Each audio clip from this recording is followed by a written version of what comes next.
o ye ka se ka kɛ cogo ye cogo min ye a yɛrɛ nin kan cogo ye. O cogoya la waleyali dusu a yɛrɛ ka kɛ o dusu tabaga ye. O cogoya la waleyali fɛrɛ a yɛrɛ ka kɛ o fɛrɛ miiribaga ye. O cogoya la waleyali o ŋaniya o ka kɛ a yɛrɛ ye. An bɛ Ala fo ka Ala barikada. Bi ye araba ye Octobre kalo tile 14 san 2020. An bɛ Bamakɔ kɔnɔ Radio Renouveau FM 98.1 Musabugu o daga kɔnɔ. Ka foli kɛ ka masa Ala fo ka kiyaba fo. En même temps an ka radio n'an tɛ sɛgɛn minnu bɛ kɔrɔlen ka kɛ sababu ye ka to radio in ka tɛmɛ yɔrɔ la yɔrɔ ni a bɛ se ka kɛ sababu ye ka to an kumakan in ka kɛ sababu ye ka dɛmɛli kɛ faso bɛ cogo min o faamuyali ani a joli o dusu n'o kɛwale ɲuman.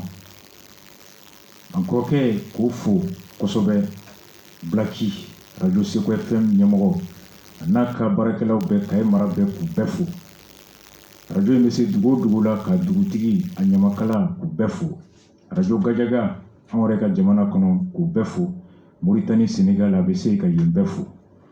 Ani tuguni Bamakɔ kɔnɔ a Renouveau FM sɔgɔlen don Radio Star FM na 92.4 dɔgɔkɛ ni jɛɲɔgɔn Mulaye Haidara ka fo. A ka radio in bɛ se fo Kulukoro mara la ka Kulukoro dugu bɛɛ a ɲɛmɔgɔw a laadalamɔgɔw diinɛmɔgɔw k'u bɛɛ fo. Idéologie Razbach u ka cɛsiri kɔnɔ u ye radio hakɛ minnu ni contrat signé n'u ye ni an filɛ yɔrɔ min na bi u bɛ ka radio in émission in na tɛmɛ a dugu kɔnɔ kɛrɛnkɛrɛnyala radio Banikɔ 100.4 Zancɛbugu ka yen bɛɛ fo. Radio Seko FM o ye Kaye. Radio Kurankaran Kita Kurukan Kita 92.6 ka Kita ɲamakalaw a diinɛ ɲɛmɔgɔw k'u bɛɛ fo. Radio Kurukan. Radio Dambe 92.5 Sikaso ka Sikaso dugutigi a makɔrɔ k'u bɛɛ fo su in na u tulo bɛ an na. Radio Yɛrɛdɔn Kucala ka Kucala dugutigiw Kucala ladalatigiw a Dambetigiw a Maba Madeni k'u bɛɛ fo a CDR tɔndenw bɛɛ fo. Radio Sikɔrɔ Yanfolila ka Yanfolila bɛɛ fo a dugu bɛɛ a dugutigi k'u bɛɛ fo. Yanfolila dugu fɛn fɛn ni émission in bɛ se a dugutigiw a diinɛ ɲɛmɔgɔw a ladala ɲɛmɔgɔw a Maba Madeni k'u bɛɛ fo. Radio in bɛ se fo Laginɛ fan min na ka yen mɔgɔw bɛɛ fo. Radio Jamana Mopti 98.3 ka Mopti cɛkɔrɔba musokɔrɔba k'u bɛɛ fo u bɛɛ tulo b'an na su in na ka CDR k'u bɛɛ fo. Radio minnu fana bɛ yen ni o bɛ Karta FM Lambidu ka Kartakaw bɛɛ fo. Gegekan FM o fana k'olu fo. Fana MC a n'a ka cɛdenw k'u bɛɛ fo ani fana an ka karamɔgɔba n'o ye Seko Lasana Jalo ye a n'a ka kalandenw n'a furumuso k'u fo.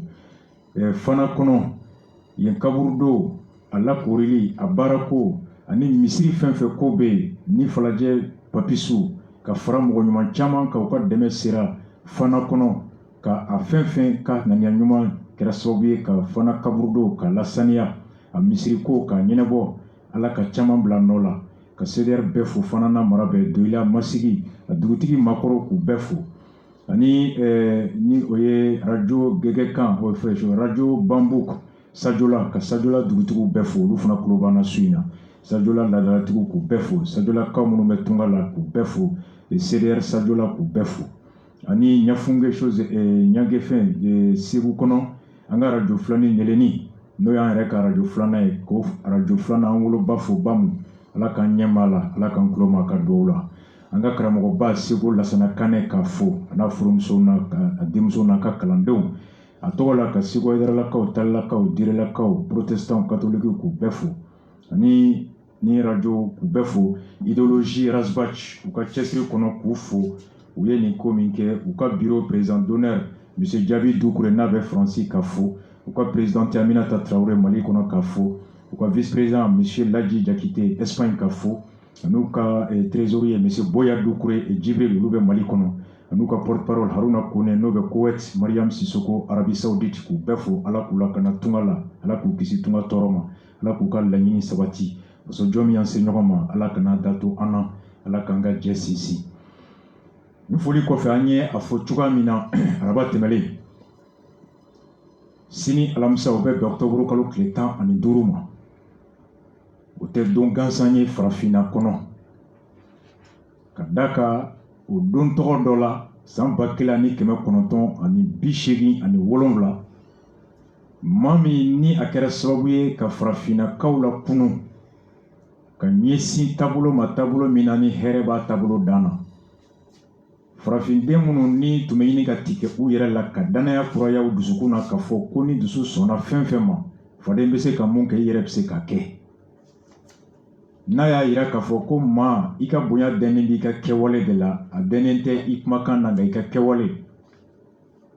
San 4 fanga a taɲani don ka se bi la san 33 caman b'a dɔn Thomas Sankara la a tɔgɔ yɛrɛ Thomas Isidore Noël Sankara. A taɲani ni bi cɛ ɲinaya san 33 ye. Salon sini nin wagati kelen an y'an mɔkɛ n'an fa Yusuf Jawara Sankaraw kɔrɔkɛw don, Sankaraw ka karamɔgɔw don. Olu de Sankaraw sɔn hakili la. U kɛra sigiɲɔgɔn ye, a kɛra Sankara ka conseiller ka to présidenya la. A ye livre min sɛbɛn Sankara kan an y'a wele bi tuguni a kana kun fila. Fɔlɔ anw bɛ lahala min kɔnɔ bi n'o ye transition ye cɛmancɛ fanga. Finitigiw de b'a ɲɛmɔgɔya la i komi Sankara tun ye finitigi ye cogo min. Minnu ye coup d'état kɛ Assimi Goïta san 37 Thomas Sankara u b'a ni minɛ don min na a bɛ san 38 na. Sankara ye san 4 kɛ mara kɔnɔ a ka mara kɛra mun ye mun hakilina tun b'a la. Munna san 33 kɔfɛ diɲɛ bɛ hali bi ka Sankara lakunu ka la ɲanamaya. Anw ka cɛmancɛ fanga ɲɛmɔgɔw bɛ se ka mun misali ta Sankara kan ka da kan u bɛɛ ye kalan kelen de kɛ u bɛɛ tun bɛ baara kelen na n'o ye sɔrɔsiya ye faso mara ɲɛmɔgɔya la. U fila bɛ tila ka ɲɔgɔn sɔrɔ jamana ɲɛmɔgɔya la. An ko an fa kana bi ɲɛmɔgɔw sɔn hakili la u bɛ se ka mun misali ta Sankara kan. Anw minnu ye fasodenw ye Burkinabɛdenw olu sera ka mun de sɔrɔ Sankara ka mara kɔnɔ a n'a ka miirina n'a ka taabolo la ni bi anw bɛ se k'o ta ka an yɛrɛ ni hakilina sɔn ni o ye transition in kɔnɔ ani Mali sini jɔli la. Sankara bɛ se ka kɛ mun misali ye anw ma faso jɔ hukumu kɔnɔ. En quoi les autorités actuelles peuvent tirer d'inspiration ou de référence en Sankara pour aujourd'hui renforcer leur capacité politique, idéologique, afin que, attentif en la transition, en quoi nous, citoyens maliens et africains, on sait que nous sommes Sankara parcours là pour que on est enrichi afin d'assumer pleinement nos devoirs civiques vis-à-vis de la patrie. Amena kuma au camp, clé. Yananga dola, enfin, ni Oye Soumaïla Sissé. En cas député, Noé Soumaïla Sissé. En Djenyogon, Noé Soumaïla Sissé. Kabini mois de marsi, Natuntara Kabwaka Dagakono, Aka Hakekono, Ka Yoro Dia Furumsola, Amba, Ka Yoro Dia Duna, Ka Yoro Dia Djenyogon na Jamana Mirichugona Marachogola. Ka yɔrɔ janya fasodenw na fasoden minnu bɛɛ n'a kɛra olu ka ciden ye san 30 laban in kɔnɔ n'a ma caya n'o yɛrɛ ye administration na kabini CMDT kana ministeriya kɛ fo ka taa UEMOA la an y'a tete ka kumakan na tɛmɛ a tɛ dɔgɔkun 3 bɔ a ko k'a tete Soumaïla to UEMOA ɲɛmɔgɔya la a kɛra sababu ye ka kɔlɔn 200 financement di Mali ma o kɔlɔn 200 bɛ yɔrɔ min na ne t'a yɔrɔ dɔn nka mɔgɔ hakɛ min bɛ ji min o kɔlɔn 2 la o kɔlɔn 200 la depuis o don fo bi Ala ni Soumaïla sababu Ala ye Soumaïla ɲuman sigi alamisa tɛmɛlen an bɛ Ala fo ka barika da an b'a daminɛ n'o ye an fa a n'a mɔkɛ a bɛ réagi Soumaïla ka kumakan fɔlɔ a n'a bilali la an bɛ sɔrɔ ka don Sankara kɔnɔ an ka Soumaïla Cissé lamɛn. Je suis très heureux d'être là pour le Mali, pour ma famille. J'ai passé 6 mois dans les conditions que vous savez, sous un climat les plus austères, dans des conditions de vie très difficiles, vous le savez, dans le Grand Sahara, dans un isolement qui est quasi permanent dans ces zones. Mais je dois avouer que je n'ai subi aucune violence, ni physique, ni verbale. Mais aujourd'hui, le propos, c'est pour remercier. remercier les nouvelles autorités maliennes, elles ont changé pendant mon absence. Le président et le vice-président ont été investis le 25 septembre. Dès le 26 septembre, j'ai été faire une vidéo à la demande de mon ravisseur pour donner signe de vie. Ça veut dire donc que le président a été efficace, a réagi très rapidement et a été diligent. Je tenais donc à le remercier pour ça. Et dès le lundi, le 5 octobre, nous avons été informés que nous sommes libres. Bien sûr, aujourd'hui c'est jeudi. Il y a des délais liés au protocole, à la sécurité, pour préserver la vie des otages. C'est ce qui fait qu'ils ne sont pas venus plus tôt. Je tiens donc à remercier très sincèrement toutes les autorités maliennes. Je tiens à remercier les chefs d'État de la CEDEAO. Vous savez, ils étaient là le 23 juillet. Ils ont eu l'amabilité de recevoir mon épouse. Je sais que chacun d'eux a fait ce qu'il a pu pour qu'aujourd'hui soit. Je remercie les peuples de ce pays. Parce que je sais qu'il y a un élan de solidarité qui s'est manifesté dans tous les pays de l'UEMOA, en Afrique centrale, en Afrique australe, même au-delà. Je tiens donc à les remercier tous pour cela. Je tiens à remercier le corps diplomatique. Je sais que dans l'ombre, ils ont tous bien travaillé, que ce soit ceux des organisations internationales comme l'ONU, de l'Union africaine, de l'Union européenne, de la CEDEAO. Et je pense que tous méritent aujourd'hui notre respect et notre salutation. Je tiens à remercier ceux qui ont permis, par leur action quotidienne depuis 6 mois, c'est-à-dire ceux qu'on peut appeler les intermédiaires, l'honorable Abdibi, le colonel Sanogo, qui n'ont pas compté leur temps, qui ont été nous chercher, qui nous ont convoyés, qui nous ont amenés jusqu'ici, grâce aux éléments de l'armée de l'air, occasion de saluer l'armée et de saluer l'armée de l'air elle-même. Je tiens vraiment à les remercier tous. Je tiens à remercier le comité de crise national, présidé par le Premier ministre Ousmane Soufi, le comité de crise de l'IRD, mon parti, mes camarades, qui se sont battus chaque jour. Remercier les associations, le collectif, dont Mokhtar Sy est le porte-parole. Remercier tous pour leur action quotidienne. Mais ce que je veux dire que le plus important, c'est remercier l'ensemble du peuple malien pour sa mobilisation. Vous savez, le Mali est un grand pays. Le Mali est un vieux pays. Le Mali est un pays d'histoire, un pays de culture. Mais surtout, le Mali est un pays à l'humanisme grand. Les Maliens sont profondément humains. Et chaque fois que l'adversité touche un Malien, tous les Maliens se mobilisent pour l'aider. Je peux dire aujourd'hui que je suis très fier d'être Malien. Nin tun ye Soumaïla Cissé a ye kumakan min lase n'a tɛmɛna ORTM sanfɛ. Bakuruba la ko a bɛ Ala fo ka Ala barikada.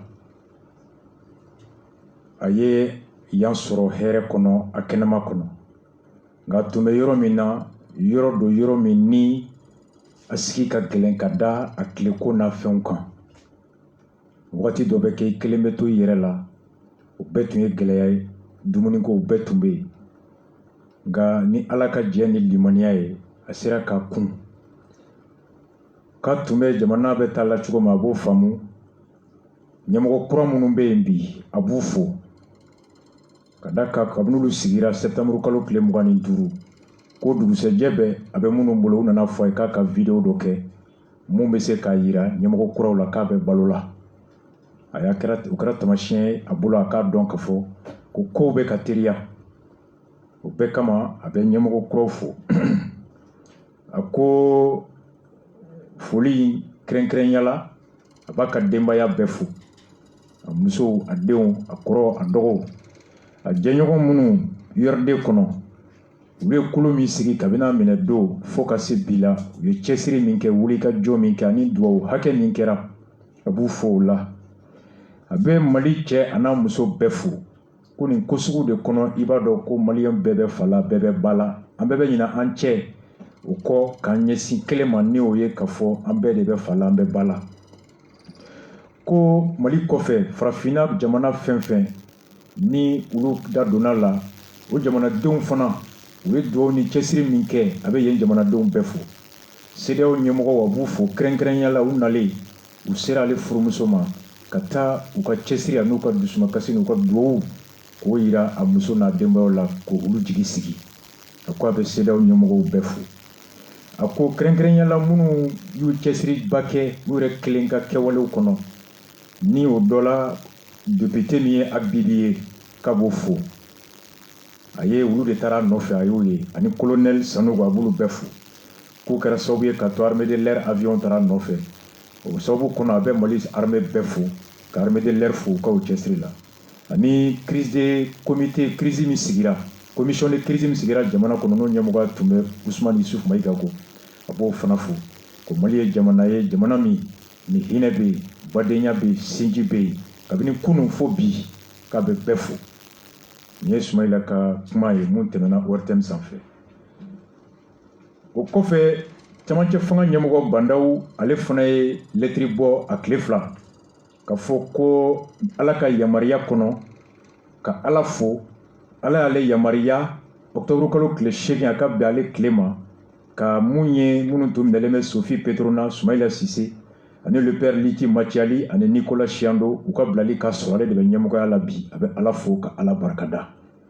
k'u bɛɛ tun bɛ bɔla wale kɔnɔ wale min ni dantɛmɛ wale don ni sɛgɛn don ɲani don wale min n'a kuntagala janyana dɔw bolo a ko a tɛ ɲina a kelen ka madame Sophie Petrona ye a ɲɛda tun bɛ cogo min a ko a tɛ ɲina o kɔ a ko n'i y'o bɛɛ la nin bɛɛ de kama a bɛ a daminɛ ka foli kɛrɛnkɛrɛnya lase jamanakuntigi min tun bɛ yen n'o ye Ibrahim Boubacar Keita ye minnu an balimaw minnu ka bilara sisan cɛsiri min kɛra IBK fɛ u ko kɔnɔ a bɛ foli daminɛ ka IBK fo a ye cɛsiri ni kɛwale min kɛ ni o kun nana cɛ olu bolo n'o kɛra nin hɛrɛba in ye a ko transition ye wulikajɔ min kɛ o fana jɔyɔrɔba kɛra a la ɲɛmɔgɔ minnu bɛ yen bi négociation tɔnin min tun bɛ yen ka se k'u la teriya joona o kama ani Mali dɛmɛbagaw teri jamanaw k'olu bɛɛ fo ani Mali ni minnu fɛn fɛn cɛsiri nin ko la Mali bɛɛ de bɛ foli kɛ nin ko la parti ko t'a la jɔyɔrɔ ko t'a la wa hakilina foyi t'a kɔfɛ ka bɛɛ fo pour terminer nous savons qu'il y a encore des otages nationaux et internationaux nin bɛɛ kɔfɛ ale bi maliyɛn wɛrɛw bɛ yen ani diɲɛ maa wɛrɛw bɛ yen minnu bɛ bolola an kana ɲinɛ olu kɔ dɔ ka cɛsiri fara o kan Bamako le 9 octobre nin kɛra Bandaw ka lɛtiri ye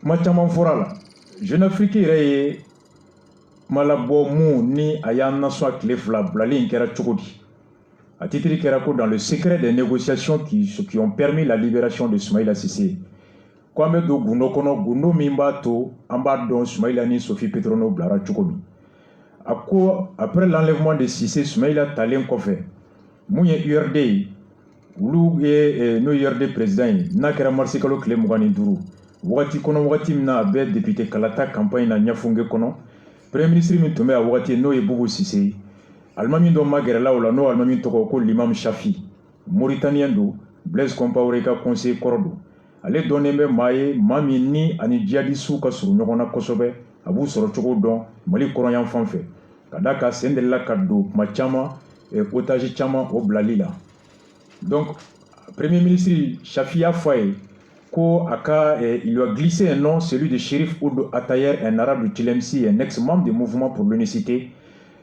Au Almami Grelé, Mauritanien, Boubou Sissela, a y'a fait ko dobe a tɔgɔ Chérif Ould Atayer, arabu do abe Tlemcen, a tun bɛ Mujaw ka mɔgɔ kɔrɔ don. Ni sera ka gɛrɛ o la, o bɛ se ka kɛ sababu ye k'a to Soumaïla bɛ minnu bolo i b'u dɔn, aw bɛ se ka a ko daminɛ.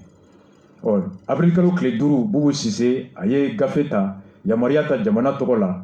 Alors que Soumaïla bila n'o kɛra a signé un mandat officiel lui donnant autorisation de conduire toutes les démarches Boubou ye yamaruya sɛbɛn di o ma a ka taa ko fɛn bɛ se ka to Soumaïla bɛ se ka bila donc Chérif Ould Atayer a y'a ɲini ko nin baara in kɔnɔ colonel Mamadou Lamine Konare n'o ye Alpha Oumar Konare den o ka fara kan u ka nin baara kɛ ɲɔgɔn fɛ donc o wagati o tun ye premier ministre ka conseiller kibaruya yɔrɔ la et alors conseiller du premier ministre de la renseignement ni chef flau donc comme mission mini et la mission des deux bubu yubla chief lamina a chi nyefora ibeka ya ka yamaria di chi inkono ibeka a validé la mission de son premier ministre dans le plus grand secret kaka ke bundo kono notamment pour éviter la Francie service de renseignement kanabwa kalama pour éviter que les services français la direction générale de la sécurité d'État malienne n'en soient pas informés ibeka fo bubuye ayu yamaria malamin ani sheidu ka barake nga ka dila jawara ni mali renseignement kana bwa kalama ani français renseignement kana bwa kalama aka dawu mo nani nche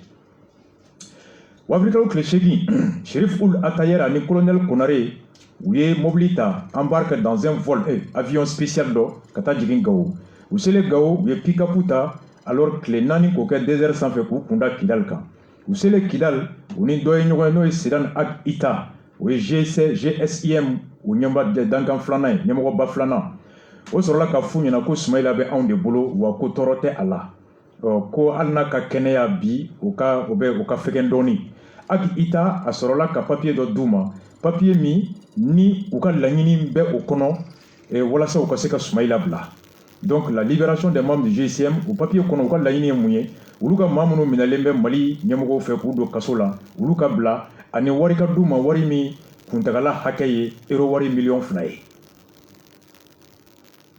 u sɔrɔla k'o di Konaré ma ani fɛn ma ko Soumaïla b'an bolo walasa an ka bila an ka minnu minɛlen bɛ a y'u bila aw bɛ euro wari miliyɔn 2 di an ma pression française de retour à Bamako ni cɛ filaw seginnen ka na Ould Atayer ani Malamine Konaré seginnen ka n'o ɲɛfɔ Bubu ni IBK ye alors u ye compte-rendu kɛ Bubu ye Bubu taara compte-rendu kɛ IBK ye yani ka tɛmɛ ni jɔnɲɔgɔnya ye les autorités maliennes souhaitent obtenir une preuve de vie u ko k'an b'a fɛ ka dalilu sɔrɔ fɔlɔ k'a yira ko Soumaïla bɛ balo la Ould Atayer ni Konaré u tilara ka avion kɛrɛ ta tuguni ka segin ka taa Soumaïla bɛ minnu bolo ka t'olu bara ka taa f'u ye ko jamana ɲɛmɔgɔw b'a fɛ ka dalilu sɔrɔ ko Soumaïla bɛ balo la tile damadɔ kɔfɛ Soumaïla ka vidéo nana di u ma et leur remettre des médicaments olu sɔrɔla ka furaw di u ma u ka t'o di Soumaïla ma ka Soumaïla kɛnɛya qui continue à recevoir les mois suivants donc les services français ne veulent pas entendre les négociations nin kɔnɔna na Mali sɔrɔ service secret ta kalama Jawara ta kalama ani mɔgɔ si ta kalama Fransi renseignement si ta kalama IBK Boubou Cissé Atayer ani Alpha Dengue Konaré olu mɔgɔ 4 de bɛ nin kalama la négociation est presque ficelée ko bɛ labɛnnen tuma min na entre-temps au kɔnɔna na le général Moussa Diawara n'o ye Mali service renseignement ye o bɔra kalama il pèse de ne pas avoir été informé réclame que les dossiers reviennent à ce service Moussa Diawara ye mankan kɛ ko nin bɛ kɛ ale kɔfɛ ale ma bɔ a kalama cogo di ko ka affaire bɔ Atayer ani Konaré bɔ ka di ale ka service de sécurité ma les Français aussi ont été informés Français fana bɔra kalama o de kɔnɔ ko ja négociation bɛ Soumaïla bilali tɔ man jan ils ne veulent pas entendre parler d'une libération de Soumaïla Cissé avant celle de Sophie Petroné Français ko Soumaïla tɛ se ka bila ka sɔrɔ Sophie Petroné ma bila pour ne pas froisser l'opinion française ko parce que ni Soumaïla bilara ka fɔ Sophie bɛ o ma se ka bila o b'a yira ka fɔ ko Fransi ɲɛmɔgɔw de cɛsirilen tɛ Sophie bilali la ko Mali ɲɛmɔgɔw olu de cɛsirilen u sera ka Soumaïla bila walima ko Français minnu bɛ ka Mali dɛmɛ Mali kelen wulila ka taa Soumaïla bila ka Français dɔ minɛlen to a ka dogo Français la o bɛ kɛ sababu ye ka Fransi denw olu dimi u ka ɲɛmɔgɔw kɔrɔ ani Mali kɔrɔ mais aussi parce qu'ils souhaitent s'adosser au cas Cissé et ne pas apparaître en première ligne o kama ko Soumaïla tɛ se ka bila n'olu ka muso ma bila nka olu bɛ to kɔfɛ Mali de ka bila ɲɛfɛ Soumaïla ka bilali o ka bila ɲɛfɛ notamment pour le paiement d'une rançon kɛrɛnkɛrɛnyala n'a kɛra wari sara ko ye a ka fɔ ko wari sarala Soumaïla de kunkɔrɔ a kana dɔn k'olu ye wari sara u ka tubabu bilali kunkɔrɔ il plaide donc pour qu'Ahmad Ak-Bibi député ministre Soumaïla y'a fɔ sisan alors tubabu français sɔrɔla k'a fɔ ko ka Ak-Bibi député in sen don a la député de Kidal reprendre le dossier de Soumaïla en collaboration avec le service malien o de kɛra sababu ye Ak-Bibi donna la ani Mali service sécurité c'est notable toilettes leur sert déjà d'intermédiaire dans les dossiers pétroliers Français ko Ak-Bibi mun ka don a la o Ak-Bibi delila ka kɛ ani Français bɛ deli ka baara kɛ kɛrɛnkɛrɛnyala delila ka Français dɛmɛ Français ka mɔgɔ min tun minɛlen bɛ n'o ye pétrolier k'o bila kɔrɔlen ka tɛmɛ donc olu ka jɛɲɔgɔn don il connaît Yag Agali depuis les années 90 ou Ak-Bibi avait Yag Agali depuis 90 et a déjà joué un rôle dans les négociations pour la libération des otages d'Areva et de Vinci enlevés en 2010 au Niger Français munu minɛra Niger 2010 a jɔyɔrɔ kɛra olu bilali la donc ani Français bɛ ɲɔgɔn dɔn u bɛ deli ka baara kɛ ɲɔgɔn fɛ Français ka sɔrɔ k'a fɔ jagoya dossier ka di ale ma en parallèle au bɛɛ kɛrɛfɛ le président Emmanuel Macron appelle IBK pour lui demander de confier l'affaire à ses nouveaux intermédiaires Macron sorola ka IBK wolo la ko affaire bo Malamine Konare ani Atayer bolo i ka négociation di ak Bibi ma o de ka continuer. Donc le chef d'état malien s'exécute IBK sona ka Malamine ni Atayer dabala français ko ak Bibi député ka di o ma. Ak Bibi la DGSE malien ak Bibi ni Jawara ulu sorola ka bara to à travers le colonel Ibrahim Sanogo Soumaïla Ibrahim Sanogo mo fo sisan Jawara ye o de la nati ko bla Malamine Konare no la négociation kana. Son chef de renseignement antiterroriste donc allez de Goro là. Ces changements d'interlocuteur au Munkera Mugo Tremelikela Yelemali Tremelikela folo tu Agatayer ani Konare ulu mu sembora la kanani Mugo Kouraye ak Bibi ani colonel Sanogoye au kera sababuye ka to français ko ka Sophie Petrono fana bla Soumaïla Blato fait donc ka kanata Soumaïla ou kanata Soumaïla kelen ta négocier ou kata français otage là-bas be djengronné musokoroba ko fana sendo ala alors qu'elle était initialement fixée à 10 millions alors que Boubou Sissé ni Soumaïla et IBK ani Akbibi ani Boubou Sissé IBK ani Atayer ni Malamine ou ni Yagagali Tumbena million flala o français kelen ka do ala sisa ka di Akbibi ni colonel Sanogoma ko ni ka to muso in blado blani fanala wari bora million flala ka ke million temps héros. La rançon est passée de 10 millions à 10 millions. IBK valide quand même l'opération. IBK ko kasona. La libération des otages se précise pour la fin du mois d'août. Où on a bien blali ko beke mois d'août au Kalosa Wati. Le 18, le président malien est renversé par un coup d'état. Coup d'état qui a IBK la défunt. Outikalo Kletan à Michigin. Kabetuna Bena à Tomeke défunt. Ce tsunami politique à Bamako retarde encore les ultimes tractations. Au coup d'état Minkara Kanani Fangayelema au Karaswawe ka blali to Soumaya. Une fois investi, Nyamoko Kouran nous siglé le 25 septembre, le président Bandao et le vice-président Assimi Goïta donnent leur feu vert à l'opération. Oulufana, Kokura min farala, Loué Ouka, Yamaria Diko Kake. La rançon est payée 10 millions d'euros au Sarala, milliards Hake Chama Sefala. Donc, sans que l'on sache pour l'instant d'où viennent les fonds Ngamokota de Warborayron. Et environ 180 prisonniers inculpés de terrorisme sont libérés par les autorités maliennes les 3 et 4 octobre. Donc, Kasoladin Kemani Bichegim Blara, Octobre Galo Clé Savana Clé Nani au Soufé. Alors que l'accord semble presque conclu, Wati Mina Benkank Meinigason, le GSM fait monter les enchères. GSM dans la Toukounoukono Koka Dofraka. Konimbeka Dogon. Et à la dernière minute, en exigeant les libérations supplémentaires, Koka Klaka Dofra Moko Kemeni Moko Bichegim Blantaka, qui seront finalement accordées. À l'Aba Nyamoko Koura Obe Fanama, Obe Moko Blantaka et 204 prisonniers remis au total en liberté. Parmi eux, Moko Kemeni Flani Kele Mblara Woutoula, Maouba Lamounou, qui sont les responsables de l'attaque de l'hôtel Arabousson Bleu en 2015. Mounou Ye Bom d'Aradisson en 2015 au Morobola. Et des attendants du splendide hôtelier du café Capuchino à Ouagadougou en 2016. Mounou Fana attentat que Ouagadougou Capuchino là, au Moro Fana Toubé, ou Fana Blara. Il est à noter que les services burkinabés n'ont pas été préalablement consultés et que ces libérations concédées par les nouvelles autorités de la transition ont été faites dans un cadre extrajudiciaire. Voici en gros à quoi Kera Tchougamina. Donc mon père, Kwamba Daminani, Soumaïla Flé, Alaka Bekissa Nyokonama, Alaka Lafia Nati. Oh, il y a réaction follow, ou là, Ambesro Kabdo, dossier Kono. Kafo Mogo Yaninga Kuma Fama. Nambora Nina, insécurité Mali, villager Mimbe, Bini, Ambargo Boka, Djihadisi, Amena Dokono. Fali Mingera Ayem Naobe, Ani Bouboula, au Fonaka dossier Obé. Donc, ça va de B. Mon père, comment vous? Bismillahirrahmanirrahim. Assalamu alaikum wa rahmatullahi wa barakatuhu. Alhamdulillah. Et au cas auditeur ou befou.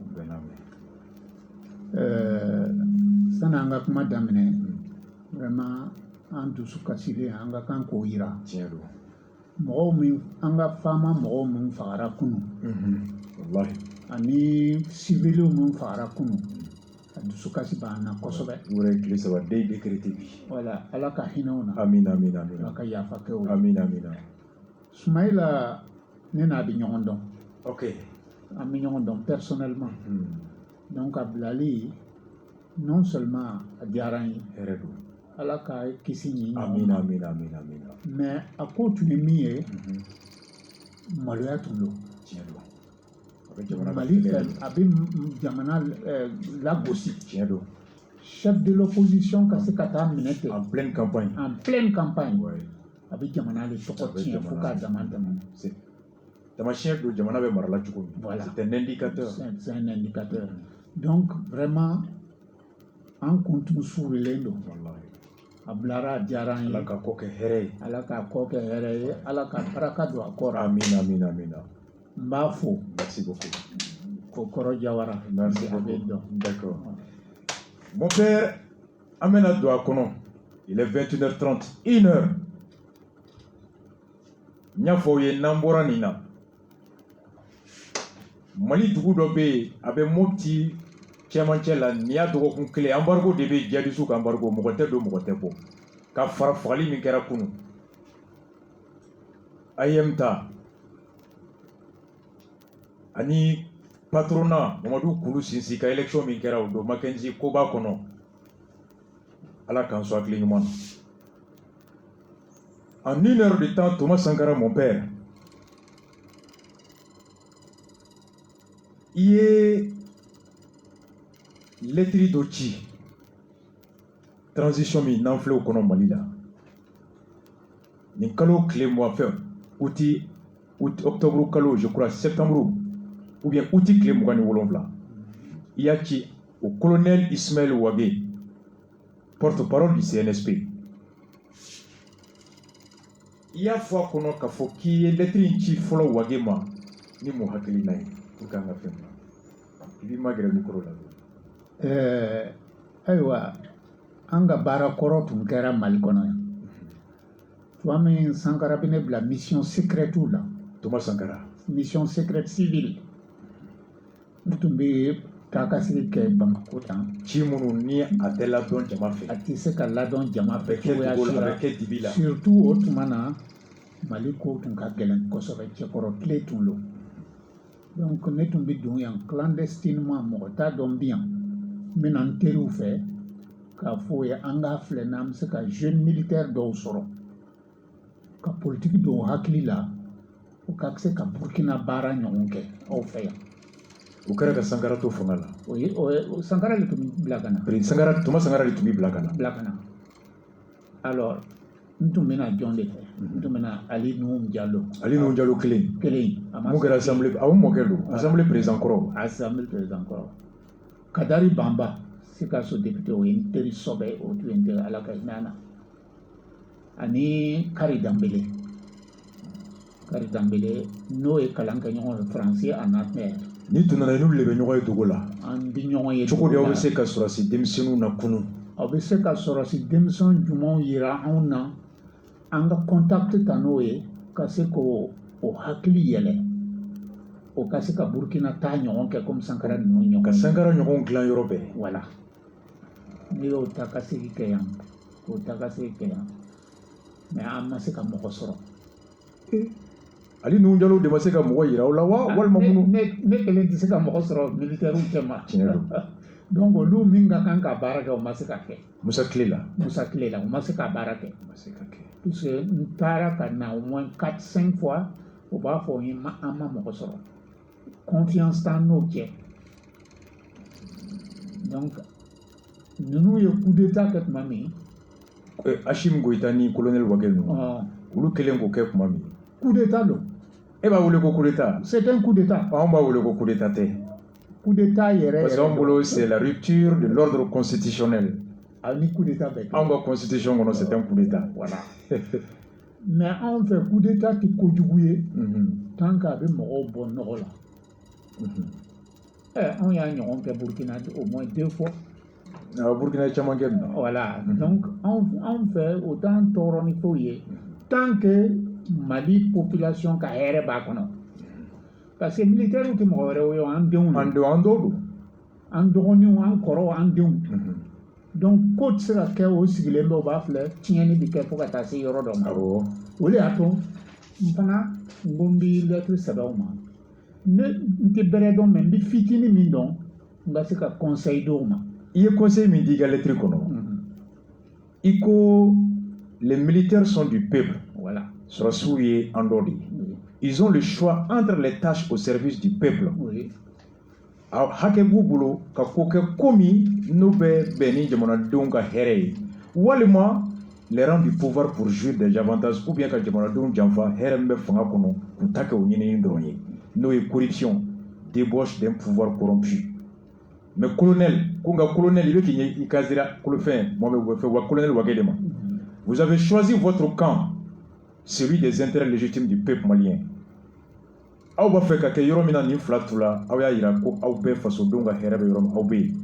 ne saurait parler de coup d'État, mais plutôt de secours à peuple en danger, État et nation en danger. Quand tu sais qu'il faut coup d'État, des communes, aussi, je salue votre action. Je vous exhorte à rester unis autour de cet objectif. Rejeter toutes les tentations du pouvoir. Colonel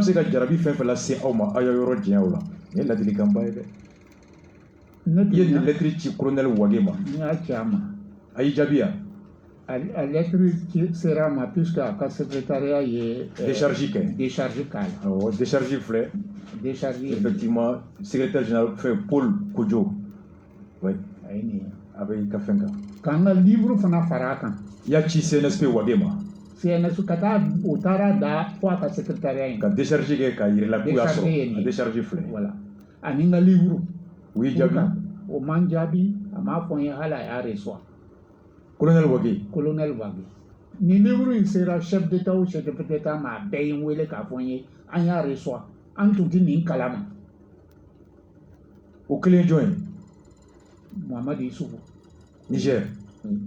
Il clé un livre chama yole. Ntara Niger. Aïe reçoit. Non seulement quand ni Bazoum. Oui, l'actuel candidat. Candidat. Qui était le ministre de l'Intérieur sortant. Konga nani dore kadi Raïri, Birgi Raïri, le premier ministre du Niger. Ntara Kilomere kado fanama. En baignon sur la réception de là. Il y a rolling photo là. Rolling fana livre sera ma konga nani Ghana. Ntara Ghana. A photo est ni. Rolling star reçu. Il clé un livre parce que le livre est tout de quoi derrière entrevue ni Thomas Sankara ka kuma ka laban yana faka donje. Ne le mo laban mi sera ka douani Blaise qui tient kana doni nyonje. Sankara ni Blaise fole nyonko ko mo laban mi kuma nu che. Wala sa ka tieni kisi. Et de keroy lo bedin bunya. Et de keroy. Ne o bedin bunya ndokoni lo en wele de konga no ya from France. De Bordeaux. Anyebe ini Rawlings souffle, livre photo fleur Rawlings polo, il va kadama. Ini John Rawlings. Voilà. Au jolé fleur photo fleur. Mais wage mi reçoit hali kafie kayaso. Ama hali mokobla kangwele ayre admettons ngo peut-être tantôt fait ça. Mais il sera mokobla kangwele. Ka fo livre serama, lettre fana serama. Peut-être à Kenya, mami mam, robe bulbolo, dobe warnini na, dobe nani warie, dobe postini. Bolo ego dollar. Aba miri peut-être qu'on est fan de mais il y a livre kaleba l'on est toé. Il est pas faux que tu es le membre fondateur du groupe Marxiste-Léniniste Bolanique en 1968. Voilà. Dans la lutte contre le régime néocolonial en Haute-Volta, nous avons arrêté lors de notre congrès clandestin de 1972 dans la région de Bobo-Dioulasso de procéder à l'éducation politique des jeunes officiers de l'armée afin de leur inculquer l'esprit patriotique et révolutionnaire d'une armée au service du peuple. Ce travail militant nous a permis de faire émerger un groupe de militaires patriotes comme le capitaine Thomas Sankara, Blaise Compaoré, capitaine Ari Zongo, Pierre Ouedraogo. Il y a là où les Sankara formés. On les a formés. Vous croyez qu'on était à Warinina? Ah, Mokotado. Oh, mon père amène à 600. Thomas Sankara est mon ké. Il a une lettre ignato. On bénit mais. Anana chokomi. Il a une foigne à quelqu'un dans la chokomi. Anga Sankara, les actions de Sankara. Aye mon ké. Sankara est mon ké vaccination là. Angola. Promesse. Sankara se met au travail.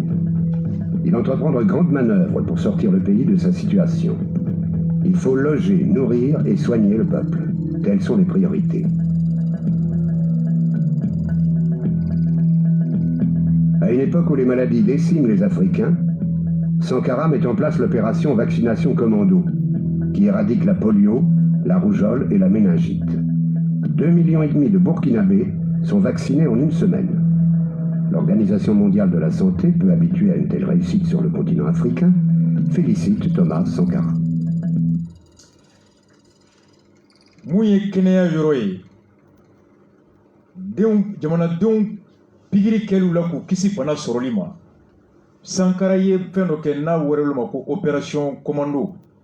A kɛra sababu ye ka Burkina bɛ mɔgɔ 200,000 ani mɔgɔ 500,000 ka olu pikiri wagati kɔnɔ jɛlenya cogo kan mun ye diɲɛ yɛrɛ kɛnɛyasoba OMS dabari ban ka d'a kan u ma deli k'a ɲɔgɔnna ye farafinna jamana si kɔnɔ u labanna ka Sankara fo.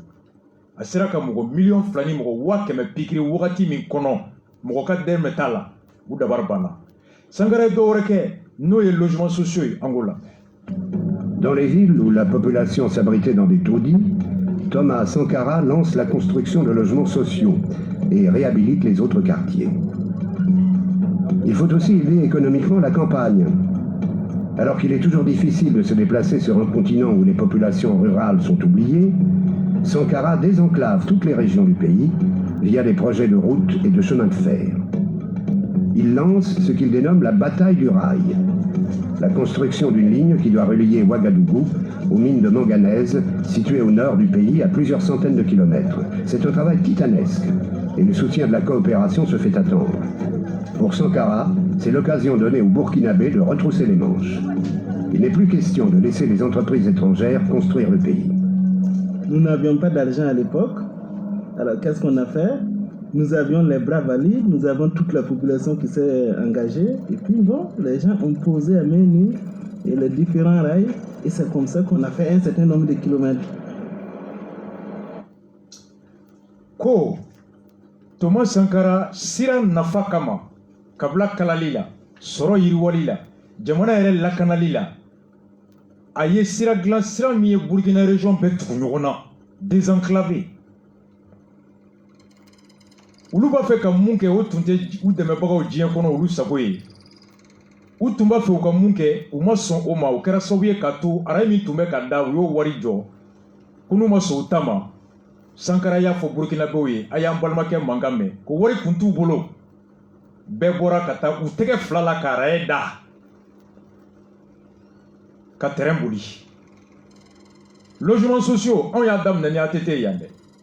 Nka san wɛrɛ logements sociaux daminɛ l'an 1, l'an 2, l'an 3 fo Ouaga n taara ɲɛw ye. Luanse, Sijo ani villaw ka prix fixé ka ban a tɛ tɛmɛ a bɛ contrôler. Sankara y'o kɛ. Mun ye an y'a daminɛ ni kɛnɛya ye ani sɔrɔ ni tayɔrɔ sɛnɛ taabolo la Sankara ye mun kɛ an ka labɛn sɛnɛ la a ye mun kɛ farafinna kɔnɔ. Produit suffisamment de quoi nous nourrir. Nous pouvons dépasser même notre production, malheureusement.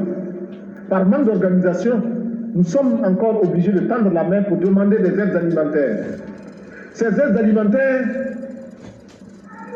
qui nous bloquent, qui nous inspirent, qui installent dans nos esprits cette habitude, ces réflexes de mendiant, d'assister. Nous devons mettre de côté ces aides par notre grande production. Il faut réussir à produire plus. Produire plus. Produire plus parce que il est normal que celui qui vous donne à manger vous dicte également ses volontés. Nous consommons que ce que nous contrôlons. Il y en a qui demandent mais où se trouve l'impérialisme. L'impérialisme, regardez dans vos assiettes, quand vous mangez les grains de riz, de maïs, de mil importés, c'est ça l'impérialisme, n'allez pas plus loin. N'allons pas plus loin. 1700 kilos de blé par hectare, c'est la moyenne de la région, c'est la moyenne sahélienne de la région, donc en Afrique. Eh bien, en 86 déjà, le Burkina, par hectare, dépassait les 3800, 3900 kilos de blé par hectare. Donc, en Afrique, une réforme agraire, je veux dire, qui a impliqué un changement de propriété, les maîtres de la terre perdaient leur pouvoir, l'impôt de captation qui disparaissait et l'engrais qui arrivait, l'irrigation qui arrivait, une efficacité. Il a vaincu la faim, il a fait que le Burkina, en 4 ans, est devenu alimentairement autosuffisant. Donc, c'est quelque chose de tout à fait exceptionnel et tout à fait remarquable. Ni Jean Ziegler de Mangaï, à l'époque, Moutou et FAO,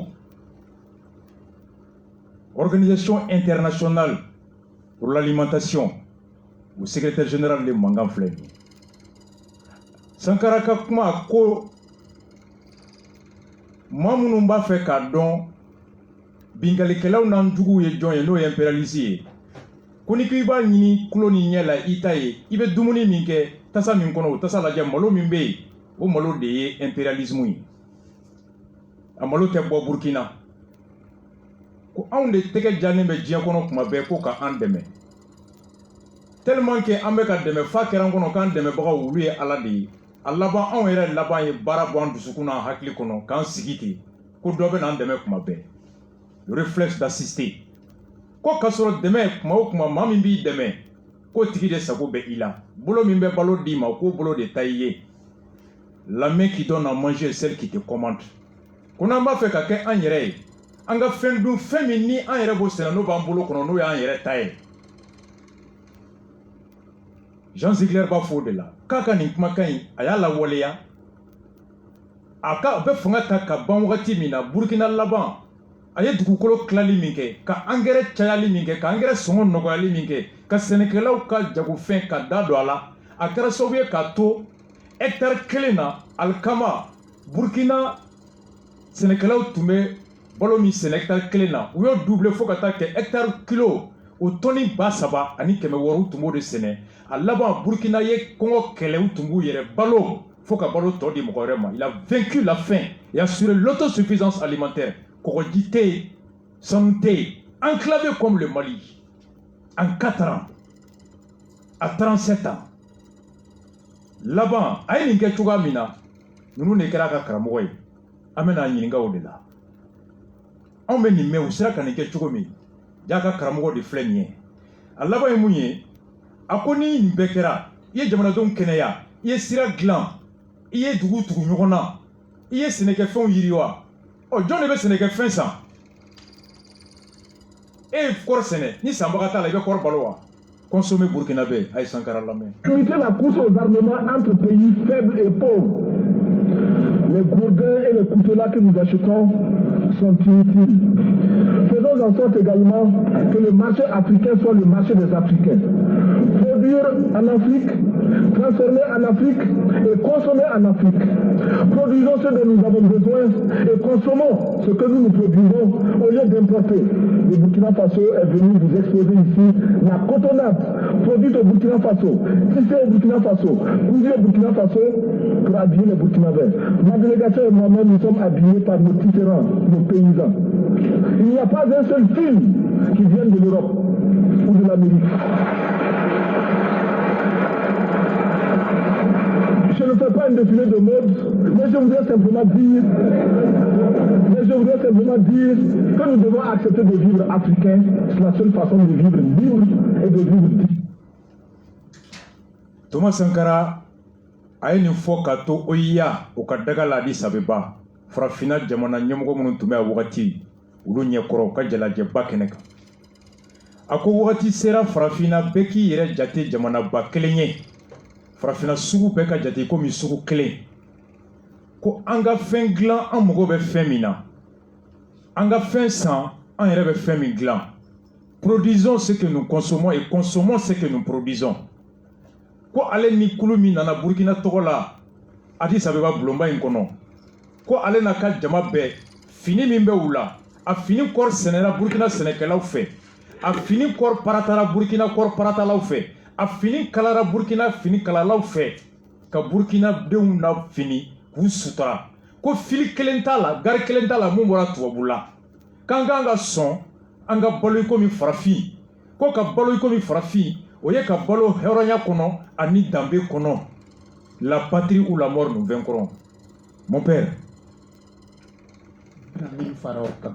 mais i ɲininka ka kuma di bolo ne tɛ kuma bi an y'a ye sisan kɛnɛya min kɛra k'a ye sira minnu bɔra ka rayi da tɛgɛ la suwakɛ minnu jɔra sɔrɔ min kɛra e ko k'aw de ye sankaraw formé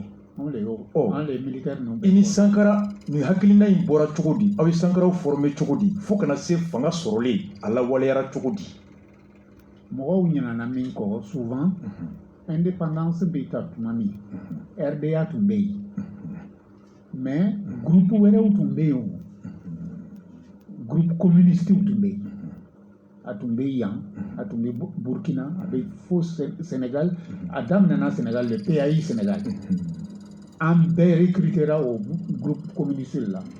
Moi personnellement on est recruté en 1962 d'accord comme étudiant en France le mouvement étudiant PAI an ka laɲini c'était très clair indépendance min bɛ nana indépendance tɛ tiɲɛ don yɛrɛba hɔrɔnya tɛ hɔrɔnya tɛ o b'a mɔgɔ wɛrɛw bila an kunna k'o ka intérêt garanti maintenant an ko il faut rompre ça il faut an k'o de tigɛ n'an y'o tigɛ on fait une politique nationale jamana tɛ yen min bɛ se ka politique nationale kɛ ni ni tɔw ma bɛn donc l'unité nationale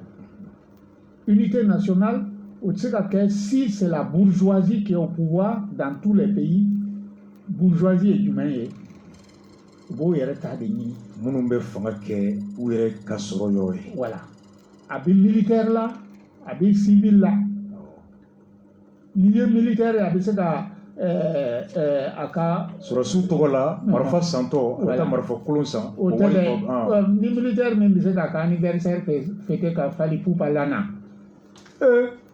o kɛra Mali la yan Sankara tile o tun tɛ wa a kɛra Sankara tile i tɛ militaire i ta b'i ban o don militaire ka anniversaire kɛ k'a fɔ ko mɔgɔ jama ka bɔ parce que i ka livre kɔnɔ i b'a yɔrɔ dɔ fɔ ministre dɔ bolila ka don i kan ko gouvernement min bɛ nale k'ale bɛ bɔ o la ko kibaruya fɔra k'ale ni tubabumuso journaliste dɔ ko b'u ni ɲɔgɔn cɛ i k'i taara Sankara bara ka taa ɲininka o la nin b'i ka nin yɔrɔ soutenir i ye dabari banna Sankara n'acceptait pas ça du tout n bɛna dɔ wɛrɛ fara i ka kuma i ye fɔlɔ min fɔ même logements sociaux n'a kɛra a b'a fɔ a ye dunanw ta bɔ k'o bila kɛrɛfɛ Thomas Sankara étranger c'est-à-dire l'association des Togolais l'association des Maliens l'association des Ghanéens a ye dɔw prévoir olu ye an ka dunanw don Thomas Sankara tun b'o bɛɛ fɔ logements sociaux min bɛ jɔ faso kɔnɔ fasodenw ta bɛ bɔ dunanw ta bɛ bɔ a b'a fɔ a ye miiri dunanw na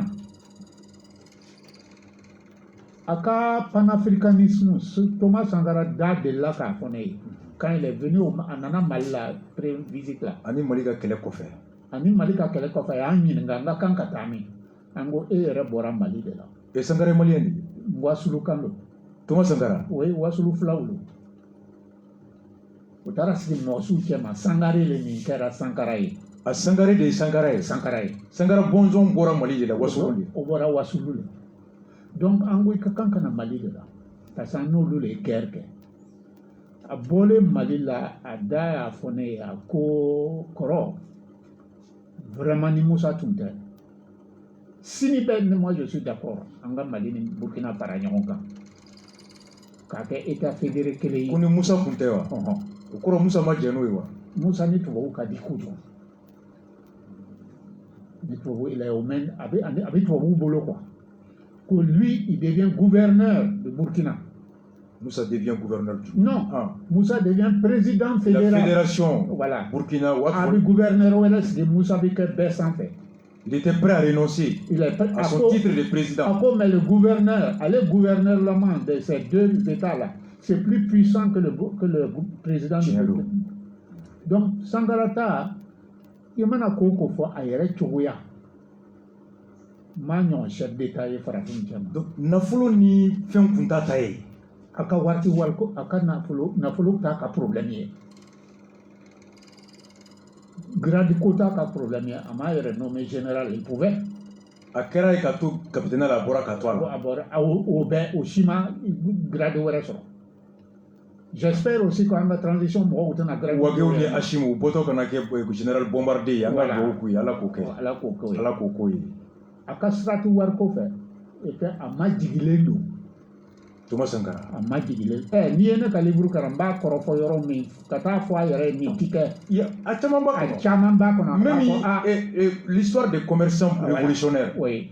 I y'a lasigi k'o fɔ a ye. N y'a lasigi n ko commerçant tɛ se ka kɛ révolutionnaire ye. Commerçant ye commerçant le n'a ye dɔrɔmɛ 10 don a bɛ 12 sɔrɔ. N'a t'o sɔrɔ a bɛ commerce dabila. I y'o kankari da a y'o dabila. N y'a fɔ yan. A y'i ɲininka kɔnɔ yɛrɛ ko est-ce que a bɛ se ka discours jɔn kɛ. Oui. Mun bɛ se k'a to a bɛ segin a kɔfɛ. Voilà. Et i y'a discours cité a y'a fɔ a kɔnɔ. Voilà. An ka mɔgɔw min bɛɛ tun bolila o bɛɛ seginna. Caman commerçant ba ninnu caman bolila ka taa Côte d'Ivoire, Lomé. I ye hali Mali fɔ. Mali. K'i taara banque la u y'a f'i ɲɛna mɔgɔ hakɛ min bɛ ka taa ɲanin kɛ u ka wari ka transférer. Voilà. Ka bɔ Burkina. Voilà. A kɔlɔlɔ min bɛ Burkina économie kan. Voilà. I taar'o fɔ Sankara ye. I tɛ kuma fɔ a ye a ka ban ni tiɲɛ don. Ni tiɲɛ don. Ani RFI t'a sɔn o fana ma. I mana kuma o kuma fɔ a ye fana ni tiɲɛ don. I bɛ se k'a fɔ a ye kan façon bɛɛ la a tɛ dimi a tɛ fɛnkɛ. Ni tiɲɛ don. Ni tiɲɛ don. A tɛ sɔn min ma ka na k'i b'a ka le flatter. K'a majamu. K'a majamu de ba ça il n'aime pas. Ça il n'aime pas. I y'o kɛra an ka mɔgɔw ye. A majamu lu ni fɛnw a ka sira t'o façon fɛ. Mais i bɛ na hali n'e tun taara Burkina ka ne sɔrɔ yen n b'a fɔ an den dɔ bɛ nana Burkina ka d'a ye dɛ et puis Afrique ka d'a ye a b'a fɔ mais n b'a reçoit.